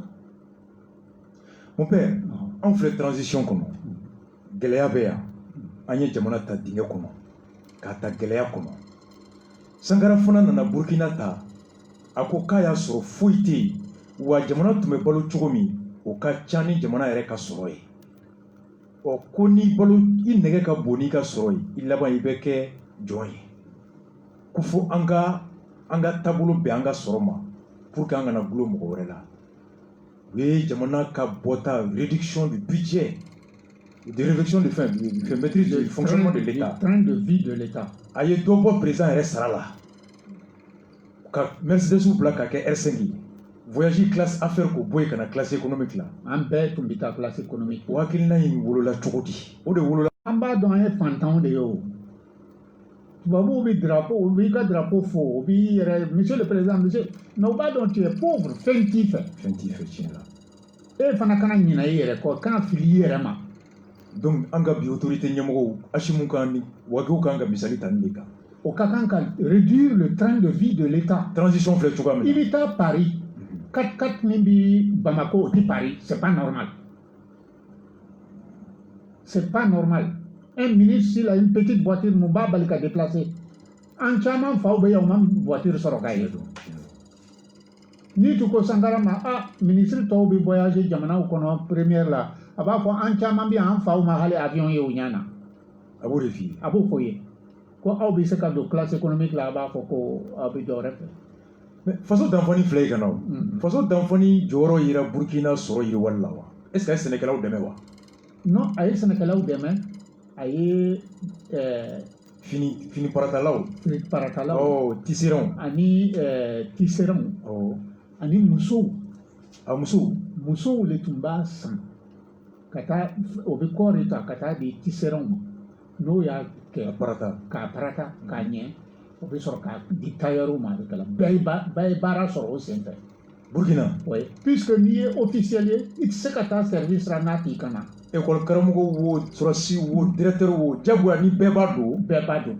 kɔrɔ tɛ a kɔrɔ bɛ san fini bɛ san paratali bɛɛ bɛ marché gesedala bɛ marché ne bɛ musow dɔn n ka quartier la o tun t'o balo sɔrɔ faso danfani nana dɔw moto 3-4 b'o fɛ pour faire les livraisons parce que a tɛ kun ye ka taa officiellement baarakɛyɔrɔ la ni faso danfani i dun tɛ se ka fini kelen don don o don san bɛɛ wajibi hali n'a kɛra 3 ye i b'o dilan donc o ye marché ye gesedalaw bɛ marché sɔrɔ sɛnɛkɛlaw ka kɔrɔ bɛ san musow ka jagaladalaw ta bɛ san tailleur ta bɛ san bɛɛ ye baara sɔrɔ i paraît ko ɲɔgɔn fana kɛra école karamɔgɔw la écoledenw na disons u ka golo minnu bɛ yen saga golo ni misi golo ani sɔrɔsiw bɛ marifa bila bara min kɔnɔ ani écoledenw ka école saki ko golo fana bɛɛ tun bɛ dilan ni Burkina bagan golow ani artisanw garankɛw fɛ c'est-à-dire fɛn o fɛn bɛ Burkina an bɛɛ y'a filɛ an bɛ se ka nafa sɔrɔ a la cogo min a kana kɛ an y'a san kɛnɛ ma parce que ni kɛnɛma sanni ka di duguba kɔnɔ mɔgɔw le ye o tiɲɛ don a nana wuli don dɔ a ko kɔrɔ an bɛna soutien gorge ninnu soutien gorge ko bɛɛ bɛ bɔ tubabujan wa n ko dɔgɔ n'i y'o kɛ ni musow bɛ bila ɲɔgɔn na o to yen Sangara ka révolution bɛna se fo soutien gorge hakili bɛ fɛn bɛɛ ye o ne bɛ min fɔ transition mɔgɔw ye voilà exactement Mali bi dingɛ min kɔnɔ a tɛ se ka bɔ n'anw yɛrɛ ma yɛlɛma Ala yɛrɛ ko ten ko n t'aw yɛlɛma n'aw yɛrɛ m'aw ka situation yɛlɛma Ala ka kumakan don kuranna kɔnɔ sɔsɔli t'a la il faut que o ka ɲina wari kɔ yɛrɛ nɛgɛ lo k'a miiri ko n'i ye position sɔrɔ i b'i kɔ ladilan Ala dɔrɔn de bɛ kɔ ladilan. i ka nin kuma in nin tɛ diyagoya su in na dɛ anw ye gouvernement kura min ye an tɛ tiɲɛ de fɔ Surasi Assimi Goïta colonel Wage CNSP y'u ka mɔgɔ bila ministère des finances jamana in mandat bɛɛ bɛ bɔ yen exonération bɛɛ bɛ bɔ yen malo feerelaw tulu feerelaw ciment feerelaw c'est des centaines de milliards o mandat bɛ di yen Surasi y'u ka mɔgɔ bila yen Surasi mine énergie ji Surasi ye sanubɔ ani jiko ni kuranko o ye nin transition ye u taara yen fana o si tɛ kojugu ye n'a gérelen bɛ ka ɲɛ n'u ma taa nata kama dɛ n'u taara a marako ɲuman de kɔlɔsili kama o ka ɲi o tɔgɔ bɛ to Mali kɔnɔ fo an buruju 7nan histoire la o ka fisa n'i y'a miliyari ye tiɲɛ don o ka wari ye k'a to yen fɔlɔ yɛrɛ bonyaba pour rien k'o ye k'o to yen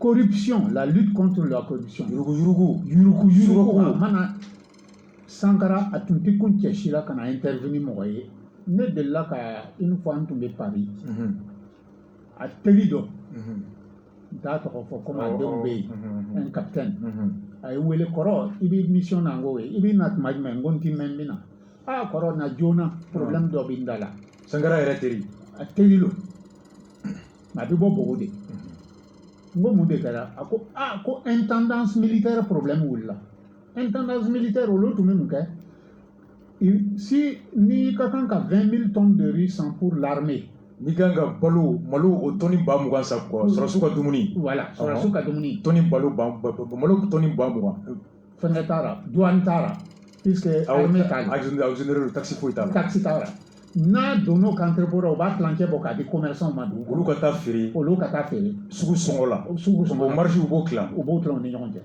olu ka baara tun y'o de u ka baara tun o de b'anw bara a bɛ san 40 bɔ hali n'i taara se anw ka kan kɔnɔ kalosa o kalosa malo bɛ bɔ kan kɔnɔ ka taa feere carré na Surasiw b'a ta juru la a bɛ feere o ye Mali kan bɛɛ ye a ye dossier nana bɔ a tɔgɔ yera a la Sankara yɛrɛ terikɛ a terikɛ lo sɛgɛsɛgɛli kɛlen o ko kɔnɔ ale yɛrɛ terikɛ tɔgɔ yera a la o de ye e wele a ye wele kɔrɔ n'i ma rentré joona ne ko e yɛrɛ b'a dɔn mɔgɔ si tɛ se ka kuma nin ko in na hali Sankara fa tɛ se ka kuma a ba tɛ se ka kuma a tɛ sɔn intervention ma cogoya si la a ye mugu wuli a yɛrɛ la a tigi y'a yɛrɛ faga a y'a yɛrɛ faga parce que o tun bɛna lebu wa kisi cogo ta ye n'o tɛ kisi cogo foyi ka don Sankara bara ko yurugu kɛra hinɛ la an fa la alimami den don dugutigi ka dugutigikɛ denkɛ don a bɛ seli a fa bɛ alimami bara karamɔgɔ den don dɛ hali ni Moro Naba tun taara mɔgɔ si tɛ se ka taa hali ni Wagadu ka Nɔnba tun taara mɔgɔ si tɛ se ka taa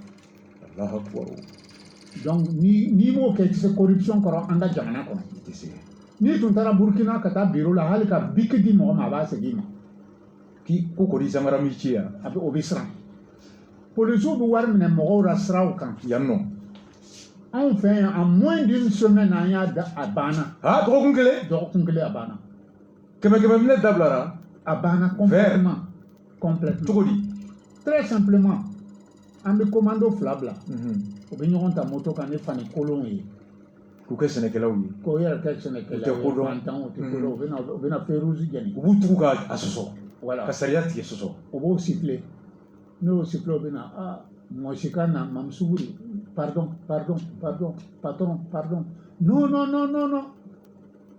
aw tɛ an t'aw bila u bɛ 200 bɔ k'a di non ça c'est petit u bɛ 400 bɔ k'a di u bɛ 1000 bɔ k'a di u b'a minɛ o cɛ fila in c'est des militaires Ouais. o bɛ segin kan na o bɛ taa jipe kɛ k'a fa militaire la o bɛ na aw bɛɛ cɛ aw ka polisiya banna o la. Ah non, o ko ni mɔgɔ fɛn fɛn nata ye ko polisi an ye min fana faamu o sen fɛ jaga wari min bɛ minɛ sira kan jaga bɛ yɛlɛ fo sanfɛ ka taa tilan u ni ɲɔgɔn cɛ an tun t'o kalama. polisiw ka ɲɛmɔgɔ ja bɛɛ ta b'a la. bɛɛ ta b'a la. Sankara kɛlɛ jaga yɔrɔ yɛrɛ bɛ yen n'i ma wari di i tɛ taa o yɔrɔ la parce que wari bɛ sɔrɔ yen mais an y'a ban en moins d'une semaine n'i yɛrɛ ye polisi Burkina polisi ni tu ye wari bɔ k'a jira n'i ma hakili kɛ a b'i tulo ci. Parce que a t'a dɔn l'homme intègre hakilina nana ten de. l'homme intègre hakilina nana ten. dɔgɔkun kelen Sankara ye yuruguyurugu kɛlɛ circulation na. Parce que tout simplement ale yɛrɛ ti yuruguyurugu dɔn a t'a kɛ tu sais mɔgɔw bɛ tugu ɲɛmɔgɔ de kɔ. ko kami bamananw ko ten kami b'a ɲɛmɔgɔ de tɔn filɛ. ni a yera sisan ko badaw a ti wari fɛ a ti kobaw fɛ mɔgɔ o mɔgɔ bɛ baara kɛ n'a ye i b'i tilen. bɛɛ b'i tilen c'est vrai. c'est obligé n'i ma tilen i n'a tɛ se ka bɛn. i n'a tɛ se ka donc o kangari de bɛ se ka da sisan transition mɔgɔw la. o ka wari ye k'a to yen bonyaba k'o ye k'o to yen o ka corruption kɛlɛ a ɲɛ ma. o conseil ba saba. conseil ba saba corruption et puis après maintenant baara tɔw bɛ yen c'est-à-dire remettre les institutions en place. oui. oh. n tun bɛ fɛ ka taa Wage voir k'o de fɔ a ye. i ko parce que Wage ni Jawara cɛ i y'o fana fɔ n ye. n'i y'a ye fana n y'ale écrit ma Jawo écrit ma. Goyita écrit ma Kone écrit. voilà n y'ale écrit parce que Jawaraw ni Wagew a yɛrɛ b'a dɔn an ka karamɔgɔw lo. an caman tɛ histoire dɔn dɛ. an bɛ duguw minɛ an bɛ Wagew le bila a sanfɛ. alimamiw ye. Jawaraw n'o ka yɛrɛ bonya bɛɛ ko ni Wage y'i tulo ci san min i ka san bɛ diya o san. o lien de y'a to i y'ale sugandi ka lettre caman. o lien dɔrɔn de y'a kɛ n'o tɛ. n'a bɛ Jawaraya kɔrɔ dɔn e y'a sugandi o de kama. i y'a sugandi o kama. et puis anw tɛ wari ɲini tugun ne bɛ taa n ka san 80 na. mon père yan'an ka taa ɲɛfɛ i ka biographie la n y'a mɛn i kɛra école de Bordeaux o directeur ye. oui 8 ans. san 8. san 8 tun b'o yɔrɔ la ka bɔ yen ka taa Paris directeur du développement économique. i ma gɛrɛ micro la. ka bɔ yen ka taa Bruxelles. oui. n tun bɛ les 47 pays francophones ne le tun b'o représenter comme ambassadeur là-bas. a jamana 47. parce qu'il va se lire livre qu'on a la page 47. Au moins me mettant au service de la cause avec la preuve de sacrifice matériel consenti par la situation fort lucrative que j'abandonnais et le camarade président conscient que mon expérience pouvait être de quelque utilité. Et ka donc a fɔ e tɛ foyi ye fasodenw ka ciden kɔ an'u jigi kɔ i kan ka mun kɛ i b'o kɛ hɛrɛ min tun b'i i bɛ hɛrɛ min sɔrɔ min b'i jɔyɔrɔ kama o si tɛ foyi ye ni faso mago sera e ma e kan ka wele min jaabi o la ne kan ka jɛ i jɔyɔrɔ n'o hɛrɛ kɔ ka na faso ka wele jabɔ o nisɔndiya o ka bon e bolo i bɛ sara ni hɛrɛ min b'i bolo ko Sankara fana i b'a dɔn miirina min b'a la faso jɔ kama o fila de y'aw se ɲɔgɔn ma donc o kɔrɔ ko sɔrɔ min tun bɛ e bolo hali o jaka e tun t'o sɔrɔ Sankara ka conseil la. ne tun bɛ 8 millions sɔrɔ par mois.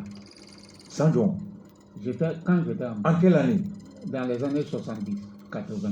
8 millions dans les années 70. Je gagnais 8 millions par mois.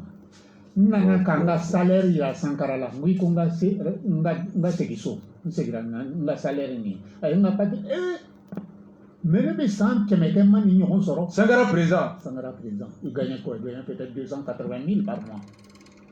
Sankara ne gagnait pas plus que ça. Et toi tu avais 8 millions par mois? J'avais 8 millions par mois. Mais c'est qu'à nous de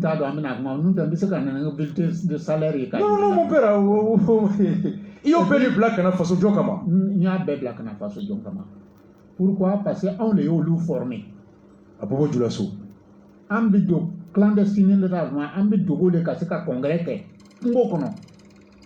Angona ma militaire formé anti fanga sur jamana inkono. Yani yiro anga Sankara ka slogan il flega militaire mfo. Sankara be slogan flam mfo anga ulame. L'esclave qui n'est pas capable d'assumer sa révolte ne mérite pas que l'on s'apitoie sur son sort. Cet esclave répondra seul de son malheur. s'il se fait des illusions sur la condescendance suspecte d'un maître qui prétend l'affranchir. Seule la lutte libère. Ako jomi ni ma hami yɛrɛ ka yɛrɛma hɔrɔnya la maa si tɛna e bɔ jɔnya la wa maa man ka hinɛ jɔnna jɔn min bolo ale tɔɲɔbaga o bɛ hinɛ don dɔ o bɛna hinɛ ale la k'ale bila ko o bɛ sogo la ko kɛlɛ kelen dɔrɔn de bɛ hadamaden ka hɔrɔnya sabati i ka yɛrɛma hɔrɔnya i b'o de saba i yɛrɛ bolo a bɛ filanan min fara o kan kan an fa ka kuma sɔn an k'o slogan lamɛn.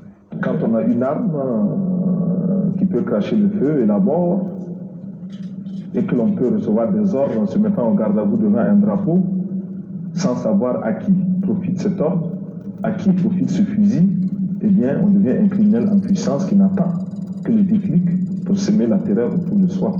Et combien de militaires sont en train de tourner dans tel ou tel pays, sur tel ou tel champ de bataille, d'amener désolation et cris, mais sans comprendre qu'ils sont eux-mêmes en train de combattre des hommes, des femmes qui luttent pour les mêmes idéaux que s'ils en avaient conscience. Des fils d'ouvriers qui voient leurs parents aller en grève contre des régimes réactionnaires, mais qui, parce qu'ils sont entrés dans l'armée, acceptent de combattre au profit des dirigeants réactionnaires.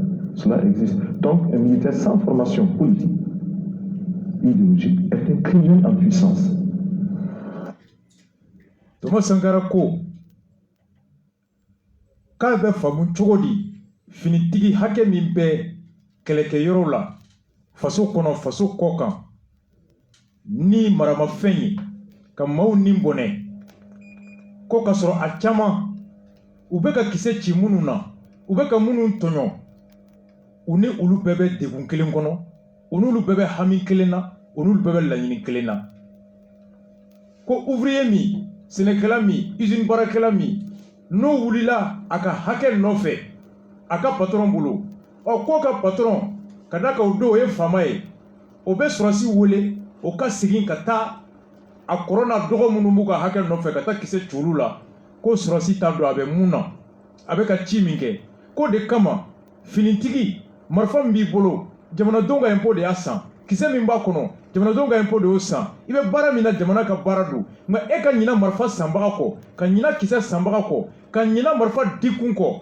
mun ye i bilala ka taa o sago bila jamanadenw marifa sanbaga sago sanfɛ ko o de y'a to sɔrɔsi o sɔrɔsi ni jamana miiri n'a ma don a kunkolo la marifa sanbaga a t'o dɔn a dira kun min kama a t'o dɔn mara ka laɲini mun ye n'a t'o dɔn ko sɔrɔsi bɛ kɛ maa fagala ye don dɔ un criminel en puissance. Mon père, formation idéologique et politique n'o ye sɔrɔsi jɛ k'i bɛ kɛ criminel ye i ko k'aw ye nin de daminɛ yɛlɛtiri min ci waga ma k'aw ye nin formation dɔ kɛ en fait de leur inculquer l'esprit patriotique et révolutionnaire d'une armée au service du peuple. Ouagadougou an tun ye organisation dɔ dilan ko l'université populaire ne yɛrɛ tun bɛ philosophie le kalan o yɔrɔ la mɔgɔ denmisɛnw de mɔgɔ o mɔgɔ n'i ye bac passé i ma se k'a sɔrɔ an b'i wele i bɛna an b'i degi tugun pour repasser le bac fu an tɛ wari minɛ i fɛ ne tun bɛ philosophie ani marxisme léninisme le enseigné jeunes officiers caman formera yen o tun bɛna pour suivre les cours comme c'est gratuit an bɛ profiter o la o b'o ka problème min fɔ an ye an b'a analyser ɲɔgɔn fɛ sɔrɔsiw formera ten de sɔrɔsi caman à l'idéologie marxiste-léniniste mɔgɔw bɛ ɲɛna min kɔ Thomas Sankara était marxiste-léniniste. Ouais, depuis Madagascar, ouais, il était passionné par l'économie politique. Allez, Blaise Compaoré, Henri Zongo, Lengani, ils ont formé le ROC. Voilà, voilà, Rassemblement des officiers communistes. Donc, Ama a position de haut. Amadougou. Voilà. Opposition pendant, Ama ta yoro ya ta on le fait. On y a gagné depuis 62. Il y a sur 100 qu'on entend le bien de Sankara. Il y a longtemps voilà. Donc, il y a ta on le fait. Après, il faut en amener fort. Maintenant, il y a faut bamener. Comme Marfa Mbolo. Oh, oui, tu sais comme ça. Il y a livre amène à ça qu'on en 15 minutes, Kakuma Tiboulik a expliqué. Livre notre dernière entrevue avec Thomas Sankara. Il Songara yi kumakan laban min kɛ a kɛra contexte min kɔnɔ an bɛna o de kɛ sisan yan'an ka kɛ le lion Kaboré o ye mun fɔ Sankara ka fagali la an k'o lamɛn. Le cercle d'amis de Thomas Sankara se restreint. Selon le capitaine Boukari Kaboré, un de ses derniers et plus fidèles partisans, Blaise Compaoré est de plus en plus impatient de prendre le pouvoir. Moi, j'avais demandé personnellement à Thomas la permission là, justement, de mettre de l'ordre, c'est-à-dire d'arrêter le capitaine Blaise Compaoré. Parce qu'il a de fomenter justement son assassinat. Il m'a dit non. L'amitié ne se trahit pas. Je lui ai dit, mais ce n'est plus l'amitié. Quand par exemple on planifie de tuer, ce n'est pas bon. Il dit, c'est pas correct. L'amitié, c'est pas à nous de trahir l'amitié, c'est à eux de trahir. Je me retrouve un peu comme... Ni le lion Kaboré Koudougou. Ako ale tracé Thomas Maka foye. Ko Blaise kelen do ka fɛrɛ tigɛ fɛrɛ min n'u b'a fɛ ka faga. Blaise cɛ a k'u yamaruya u ka kɔn Blaise ma k'a ka ŋaniya jugu in to a kɔnɔ. Ko Sankara ko a ma k'a b'a kalama.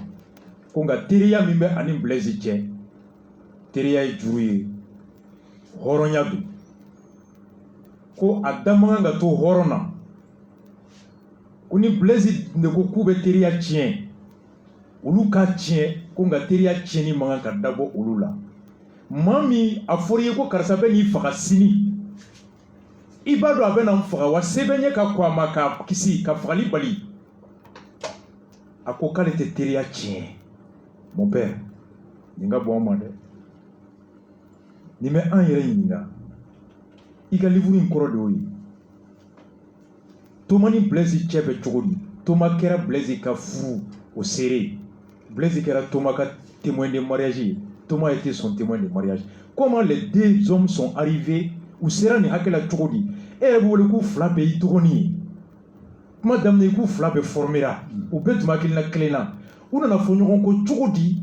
Fagali nana cogo di? I ka livre in bɔ o de kan. Mon père, tu as 10 minutes pour nous expliquer. Bon, Blaise ni Thomas avec comme dɔgɔnin kɔrɔ. Blaise t'a fa dɔn. Oui. Avec Thomas fa ni Thomas ba de dɔn ka ɲɛ. I da ma gɛrɛ micro la ta. Blaise. Olu le tun bɛ ɲɔgɔn bolo. U bɛ si ɲɔgɔn fɛ. U bɛ ko bɛɛ kɛ ɲɔgɔn fɛ. Mais Thomas fa ka so. Blaise tun bɛ Thomas de y'a fa ye ka tɛmɛ a yɛrɛ wolofa kan. Parce que a wolofa sara joona. Donc n'i y'a ye ne da donna komi an tun b'o former.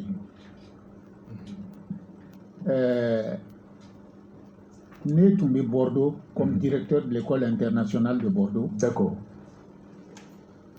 Le chef d'état-major de la gendarmerie. Burkina. N dɔgɔnin lo, n beau-frère lo.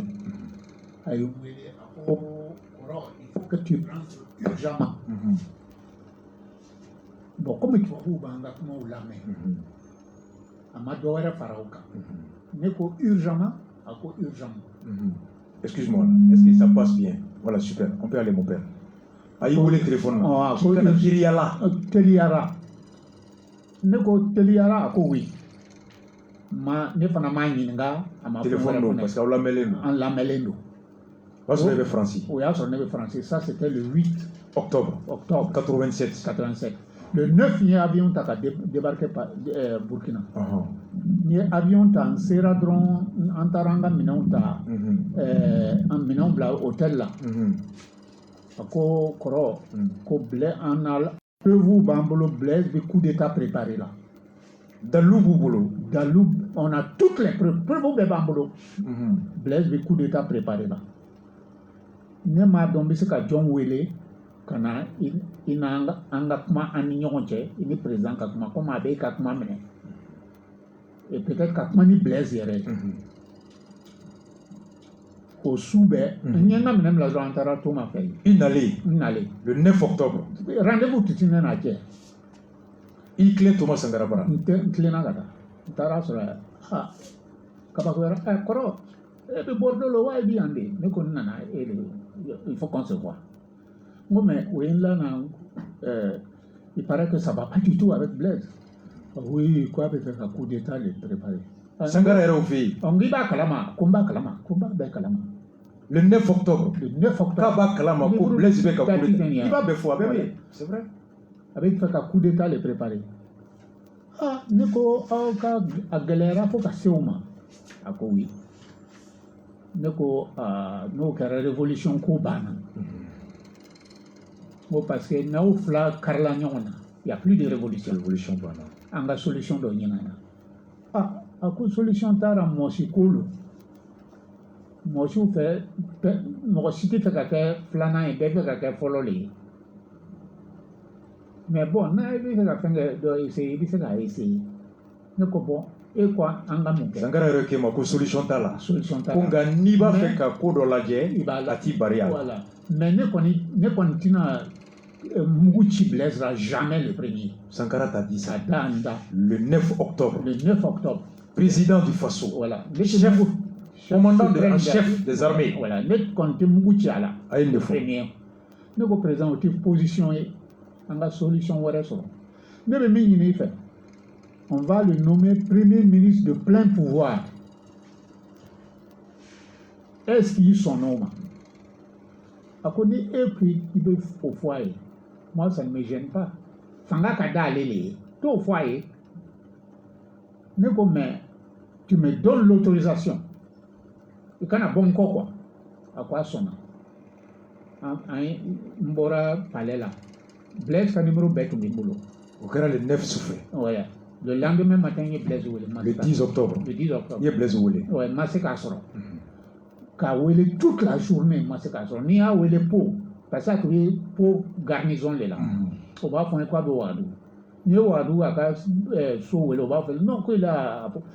Ni journée de qu'est-ce nana yentina sekaye wula kata kaso directement. Au cas le 10. Le 10. Il y a un clé de baïté kaso. Il y a téléphone qui kaso colonie nana dans l'heure qui suit une baille en mignon et au bec. Il cigara. Comme moi délicat au bec. Voilà. Ntara à kaso. Ntara mo chaman serait armé. Mo capitaine du. Pour le capitaine n'est pas là, il est à Pau. Il faut l'appeler à Pau. Mais comme j'ai appelé pour ni pour il va faut qu'abe wadou. Au Kobo, il faut que la commission de Djama. Il y a femme où les faire, il fait qu'un reçoit. Donc, c'est grave. Même tout ce qu'il parce que le 11, le 12, en tout cas, quand il y a réunion de présidence qui est pour Montréal, Canada. Ni il en a le 9, il y a beke chilata. Quand les 10 journées beke était qu'à Blaise so. Les 10 souffres beti. Il faut jaguar les mecs à seguir le 11. Quand le 12, je dois être à Montréal. Il Canada, il faut voilà, je dois être le président d'une conférence. Donc je suis obligé de partir. Le 11 forcément. Le 11 forcément. Pour pouvoir être à Montréal le 12. J'ai fait le point. Saningatanye, le chef d'état-major de la gendarmerie. Oui, qui est sauvé qui voulait. Donc ça veut dire qu'il est prêt à quelque chose. A même que. Allez, quand on a wari ni wari sorola, ambiseka mogodo sa. Wari tuntine bolo. Comme mercenaire ou bien en fait blesse comme mogodo ou ça ou comme bois blesse quoi. Voilà. Ok. Ango amba ni jongfe. Angwamba ni Sassou Nguesso fait en Terilo warba le fait a connu et sera Paris il va ma foyer à Kawar Blakana ne sera Paris Ntara Montréal ni Chira Blak Sassouma a Seydou Badjanchi le même le Malien qui était conseiller chez lui Sassou Nguesso ay Seydou Badjanchi ni anga Chiraye wari Seydou Badjanchi c'est Abidjan mamu sur Sankara pa ale masse ka sur Sankara ma o ya fa et ça me chogodi ne ça me kanto Montréal Parce le que 15. les 12 autres, il fait conférencier. Voilà. Le 14, le 15. Le 15 Soroma, je suis téléphone dans l'hôtel là. Montréal protocole, Québec gouvernement protocole Makobina Douma. Il y a une très mauvaise nouvelle. Comme on va donner une Sankaragadi, qu'on vient de tuer au Yaoka président Faka. Coup d'état d'Okera, les Compaoré. Ko anti-fait kata me radio là, on en a foyé là. Il y a un sur la carte. Mon père, moi, une place m'a au peu quoi fait. Si, je suis obligé de partir parce qu'il y a un gars qui a un Ah, ça va faire la chamamine. Au cas où il n'a qu'à voir. Je suis venu, Le combien? Ça doit être vers la fin du mois. Octobre. Avec les livres qu'on a tout à fait. Avec les livres qu'on a, il y a des lectures qui ont été faites pour me faire des coups de coups. Il y a effectivement à Bakono. Nous sommes à Kata. Au clé, nous avons embrassé. Je suis venu, tu n'as pas voulu me voir. Tu sais, Blaise Tikuma. Ça y est là. Bon, mais bon, nous ne comptons pas. Mais nous sommes au Dobara, Branaka Dobara, tout ça. Le commandant de la gendarmerie. Qui t'avait d'ailleurs appelé. Voilà, Bolo Bebara. On y sera au Lomadore, mais on fera définitivement pour toujours. Akono, Amasoma. Nous serons au Béni, au Bétou Menelendo, à son ango Béni, au Chimapa. Donc j'étais obligatoire par nécessité, à cas donc, comme pendant une position mina, Nimo n'a don nanate, à côté de la douche. Donc j'ai été donc ni blaisé. Alors, en paranakuma mina, à quoi ne go blaise ni manie haldoni. Mon ne continue qu'à régime na, on ka horoyate au permis. Ne le kumana on y on tient desera. Au flade ndoni ou les. Décidé qu'à régime, quand on le kofoida. Foni morobina. Il y a mais qu'à faut gouvernement ou c'est cela qu'on a oublié. Pour qu'en la relation qu'à tourne à bonne qualité. Il n'est pas question que je fasse contribuer au régime. À quoi il y a un comme un âme au Bénatran, il a bien compris. À une ouïe fana. Au coffre. Au coffre, un ouïe, l'on a un ouïe à quoi, mais il faut que tu viennes urgemment. Mais Alassane Kodou. Alassane Joe. Alassane Ouattara de Côte d'Ivoire. Qu'on va le président Mimbeïsa. Mimbeï. À quoi, mais Burkinabé, l'Oa, Ivoirien, l'eau. Qu'on passe à quoi on a demain. Oko Burkina Ivoirien ko Burkina Belo ale ko ale ti Burkina Be o ko ni ngal ko e ba do e na e kala ngen fe ne ko si na 10 ans que nyon fe kala e na la zan Dramane 10 ans et 6 ans que bobo 4 ans que bobo 6 ans 4 ans que wadu ta bak sur nyon fe Alassane Ouattara clé que le milay ay san woro ke kala na bobo julaso ani sanani wagadu ka bak sur nyon fe ambe ya sur en 62 nyon fe les États-Unis ni tara France ne ko nongo Ivoirien lo mais à mon âme, bobolé. Mais Ivoirien, bon, à Bana, pas qu'on dit Yenkaye, mais au Kachiaou, c'est comme ce nous faut, il y en a au Mali, il y en a au voilà, du là au Bété. Quand Kadira, non, il y en a à Sidasso, il y en a à Bobo, il y en a à Nyoron, le nom de l'origine ivoirienne. Oui, au Rai, où est le Cana. Et puis une autre fois, il y a un mec qui est aux États-Unis. Et Premier ministre Black en Wele.